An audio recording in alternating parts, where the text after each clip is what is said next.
Impulsor de esta tercera moción de vacancia contra el presidente de la República, Pedro Castillo. El dato o el comentario interesante es que él asegura que ya en este momento se superan los 87 votos con holgura. Señala él que ha conversado con las bancadas que son más cercanas, más afines al presidente Castillo y que ya están pensando este tema. Porque efectivamente, esa es la gran pregunta. ¿Se tienen los votos necesarios para vacar al presidente Castillo? ¿Qué va a pasar si esta moción que ya se introdujo al Parlamento y ya empiezan a correr los tiempos y los plazos, no logra la cantidad de votos necesarios? ¿Cómo queda la oposición parlamentaria? ¿Cómo queda la oposición al gobierno de Pedro Castillo? Vamos a conversar de este tema con el congresista Héctor Valer, que recientemente renunció además a su bancada. ¿Cómo está, congresista? Muy buenas noches ante todo. Buenas noches, Omar. Buenas noches a todo el Perú. A sus órdenes. A ver, preguntarle si quizá usted ya es parte de esos más de 87 votos que dice existe el congresista Málaga Trillo. Aún no, porque estamos en plena reflexión, en pleno estudio jurídico respecto al tema de vacancia. El congresista Málaga es el impulsor de esta tercera vacancia. Posiblemente él haya conversado uno por uno con los congresistas, entre ellos no estoy yo, y lo dudo que todos estén de acuerdo con la vacancia actual, ¿no? Porque entiendo que para tener más de 87 votos implicaría necesariamente ya haber convencido a determinados integrantes de las bancadas afines como Bloque Magisterial, Perú Libre, Perú Democrático, Juntos por el Perú, Bicentenario, que han mostrado pues un rechazo férreo a la vacancia presidencial. Esta mañana, por ejemplo, el vocero de Perú Bicentenario ha manifestado claramente en el Pleno de que ellos están en contra de la vacancia. O sea, ahí va 6 votos o 5 votos menos, ¿no? Perú Libre sí ha manifestado a través de su vocero que no está ajeno a solicitar una vacancia, ¿no? Eso significa una condicional. Perú Democrático se quedaron 5, de los cuales no se han pronunciado, pero creo que ellos estarían en contra de la vacancia también. Porque Betsy Chávez es parte del grupo, ¿verdad? Guillermo Bermejo también, Halmer, etcétera, etcétera, ¿no? ¿Quién más? Yo creo que el Bloque Magisterial, al parecer, estaría partida, ¿no? Esa bancada. Por tanto, no veo los 87 votos, ¿no? A ver, el escenario ha cambiado radicalmente desde su punto de vista desde que el presidente decidió interpretar fácticamente, no solo el presidente, sino también el Consejo de Ministros que lideraba Aníbal Torres, decidió interpretar fácticamente la denegatoria de confianza. ¿Eso ha marcado un antes y un después? Yo creo que sí, el haber ido el premier con una cuestión de confianza oculta, con todo su gabinete, al Pleno del Congreso de la República, y plantear una cuestión de confianza sin argumentos jurídicos, distorsionando la interpretación de la Carta Magna, generó definitivamente un rechazo en los congresistas que defienden la democracia, defienden la verdad, defienden la constitucionalidad, razón por la que en mi caso, por ejemplo, ese mismo día tuve que denunciarlo al doctor Torres, Aníbal Torres, por infringir la Constitución y por cometer 2 delitos puntuales. Una de ellas que es la coacción al Congreso de la República al manifestar en su discurso y exposición de motivos, ¿no?, la cuestión de confianza para derogar una ley que estaba vigente y que el Código Penal definitivamente sanciona en el 151 claramente sobre la coacción a otro poder del Estado. Y el otro delito que comete es la omisión de funciones en su condición de primer ministro, ¿no? Pero fue o es este acto lo que lo ha llevado también a cambiar de posición quizá y ahora quizá evaluar, reflexionar sobre una eventual vacancia del presidente. Sí, claro. Porque no solo eso, sino al interior de mi bancada hubo toda una posición. Por ejemplo, querían que yo defendiera la posición del gobierno de esta cuestión de confianza, en mi condición del único abogado que quedaba en la bancada, porque Betsy estaba de ministra, y empezó el debate con Guillermo Bermejo, ¿no? Y Guillermo Bermejo me planteó inclusive medidas anticonstitucionales y no solamente eso. ¿Como cuáles? Por ejemplo, de tomar con la muchedumbre el cierre del Congreso, apoyado con los reservistas de Antauro Humala. A ver, eso es bien importante porque Guillermo Bermejo no es cualquier congresista de la República. Entendemos que es un congresista que tiene conexión directa y le habla al oído al presidente de la República, Pedro Castillo, al punto que sus dos asesores parlamentarios, los abogados Raúl Noblecilla y el doctor Atencio, si no me equivoco, son parte de los asesores del propio presidente. Es decir, desde el Ejecutivo es una posibilidad, un cierre inconstitucional, arbitrario del Parlamento. Bueno, ahí están las pruebas. El doctor Torres ha ido a plantear una cuestión de confianza respaldado por su gabinete, y después del rechazo del Congreso de la República de su cuestión de confianza, porque no estaba jurídicamente argumentado, ¿no? Se reúne el Consejo de Ministros, aprueba un acta interpretando contra la Constitución, Consejo de Ministros que tiene no menos de 6 abogados, incluido un extribuno del Tribunal Constitucional. Y que parece ser, cuando uno lee el acta que se aprobó con la firma de casi todo ese gabinete, excepto Dina Boluarte y el ministro de Transportes Tineo, parece ser la mente maestra detrás de toda esta interpretación, la del canciller César Landa, que fue expresidente del TC. Pero yo creo que allí, pienso yo, es mi opinión, yo creo que hubieron 4 artífices de toda esta arremetida contra el Congreso que querían ser premier, ¿no? Entre ellos el ministro Salas, el ministro Roberto Sánchez, la congresista Betsy y el ministro Chero. Todos aspiraban a ser premier. Y haciéndolo caer a Torres, lógicamente uno de ellos iba a ser premier. ¿Y cómo hacer caer a Torres? Haciéndole cometer este error a un maestro del derecho que enseñó en San Marcos nada menos que el pilar fundamental del derecho civil, que es el acto jurídico, y que hace rato venía confrontando y pechando al Congreso de la República, pero donde se equivoca tremendamente y comete infracción constitucional, y no solo infracción constitucional, sino que posibles delitos que lo conduce a un juicio político, razón por la que hemos denunciado, y también denunciaron otros congresistas en el mismo sentido.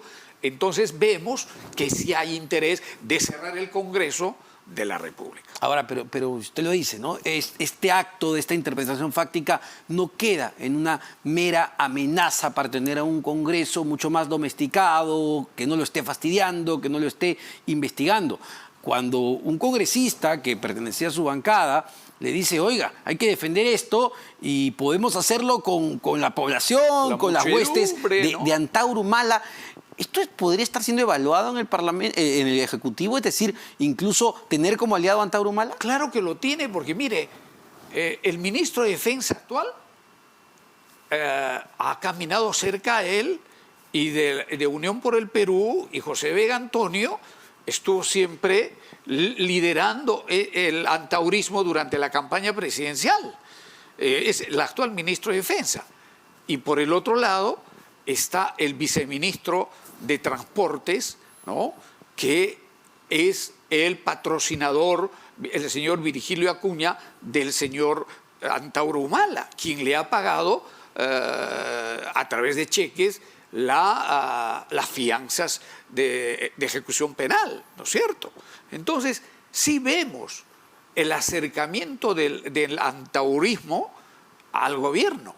Y no solamente eso, sino vayamos a los antecedentes de los comités de autodefensa que juntó Guillermo Bermejo junto con el presidente de la República en el BRAE aproximadamente a 3.000 hombres, estaban los comités de autodefensa, estaban las rondas campesinas, estaban las rondas nativas, y delante de ellos el presidente de la República, el ministro de Defensa y Guillermo hablando sobre la situación del Congreso y de la ingobernabilidad del país, azuzando a estas organizaciones que en otro estado se podrían llamar, ¿no?, si es que se les da armas, organizaciones paramilitares. Es decir, ¿se puede venir un golpe de Estado desde el Ejecutivo, un golpe de Estado promovido directamente por el propio presidente Castillo? Yo creo que no tienen la fuerza necesaria.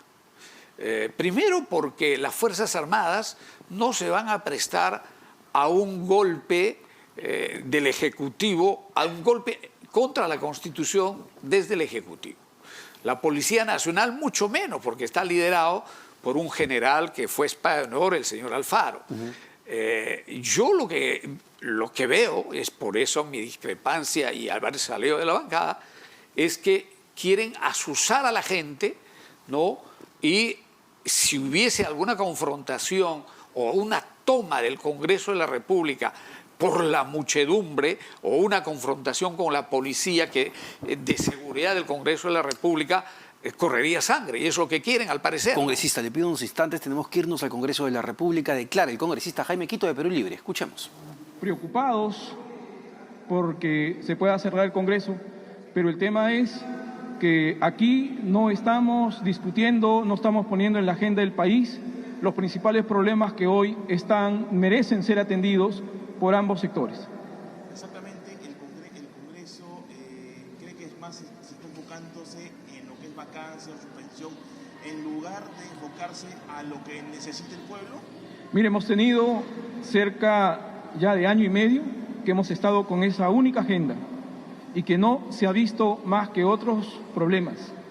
Y creo que no se puede estar, porque hemos visto que el Congreso no han podido con las acusaciones constitucionales, no han podido con 2 vacancias.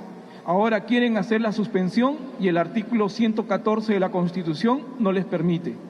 En realidad están por todos lados queriendo forzar, haciendo interpretaciones auténticas, modificando la Constitución a través de una ley. En realidad es todo forzado, que creo que están muy mal asesorados respecto a lo que tienen que hacer. En estos momentos se había convocado a reunión de Junta de Portavoces. ¿Usted cree que prospere esta moción de vacancia que está presentándose? Mira, han dado cuenta, una vez que se da cuenta, el próximo pleno se debe debatir para ver si es admitido o no, y luego se convoca al presidente y luego recién se vota. O sea, requerimos 2 plenos.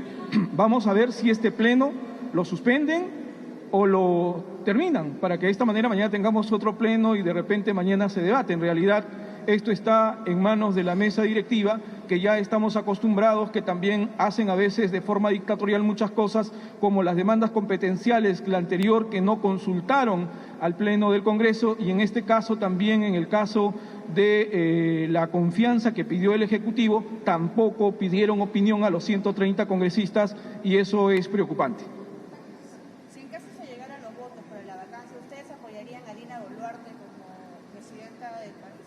Bueno, yo creo que no se va a dar y por lo tanto no me imagino siquiera ello, porque no creo que tengan los votos. Simplemente están tratando de ver, yo no entiendo si ellos están seguros de haber cambiado la Constitución con una ley de forma inconstitucional para poder romper el equilibrio de poderes, y están seguros de que esto no es una crisis de gabinete la que se ha dado.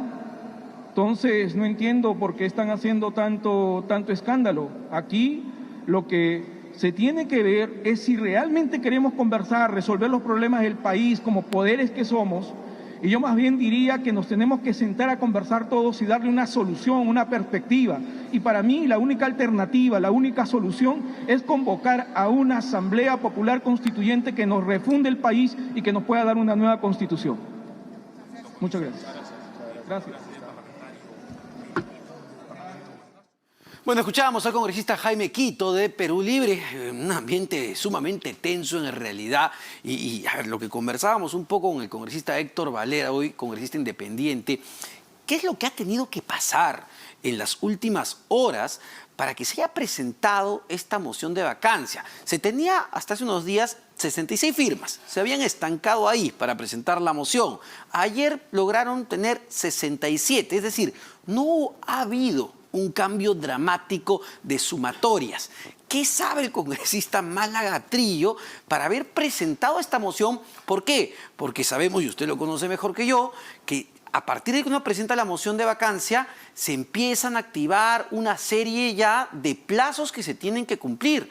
Entonces, la oposición está arriesgando todo. ¿Qué ha cambiado? Yo creo que lo que ha cambiado es que había dos mociones también de suspensión.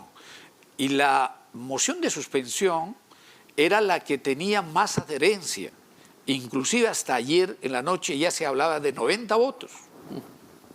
Entonces, el congresista Málaga, pienso yo, de que al ver esta corriente de la suspensión y tener también 60 y tantos votos, 67 votos de vacancia, lo que ha hecho es poner la carne a la brasa para saber quiénes están por la vacancia y quiénes por la suspensión. Y esas dos mociones de suspensión para ayer en la noche ya se juntaron en una. Es decir, ya se consensuó para presentar solamente una moción de suspensión. Y habrá una moción de vacancia y una moción de suspensión y los votos hablarán. Pero acá el escenario del Congreso de la República es un escenario, junto al Poder Ejecutivo, es un escenario de guerra a matar.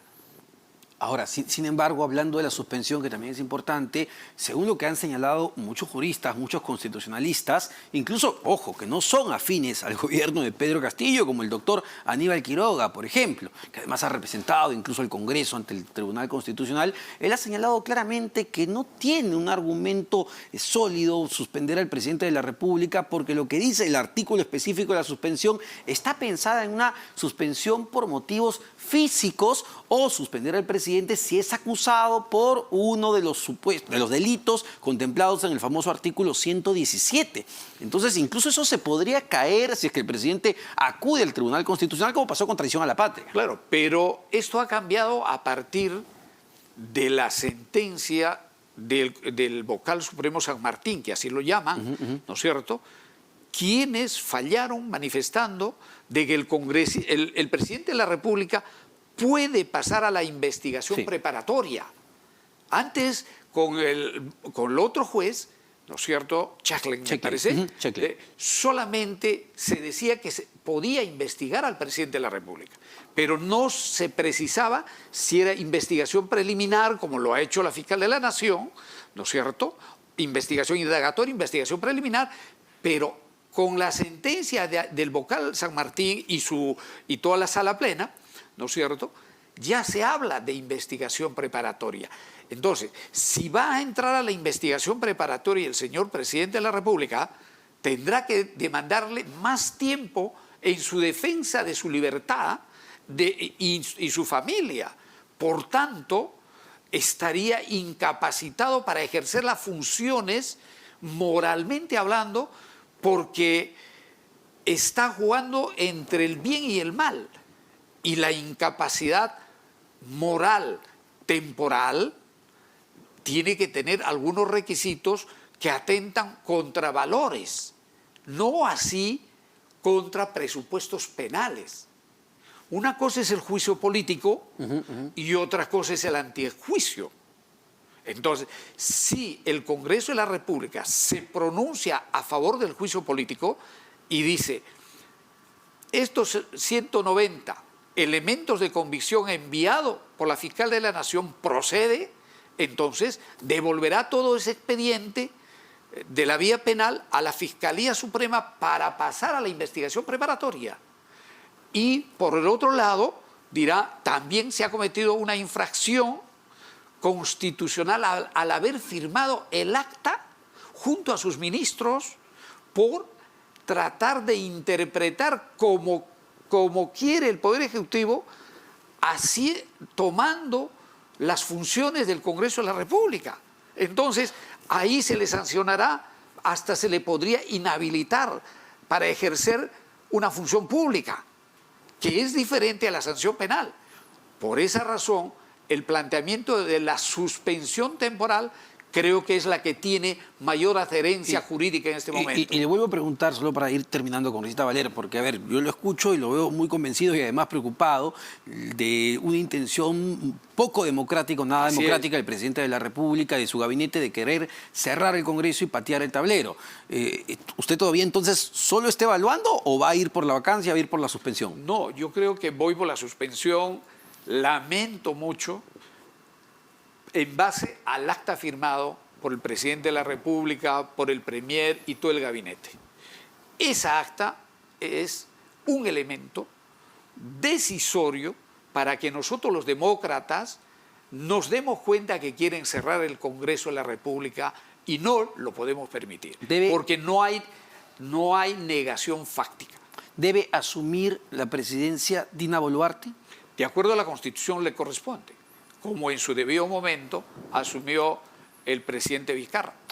Muchísimas gracias, congresista Valer. El congresista Héctor Valer, independiente, son las posiciones que han empezado a cambiar en el Congreso de la República. Mucha atención con eso, porque hay voces ya discordantes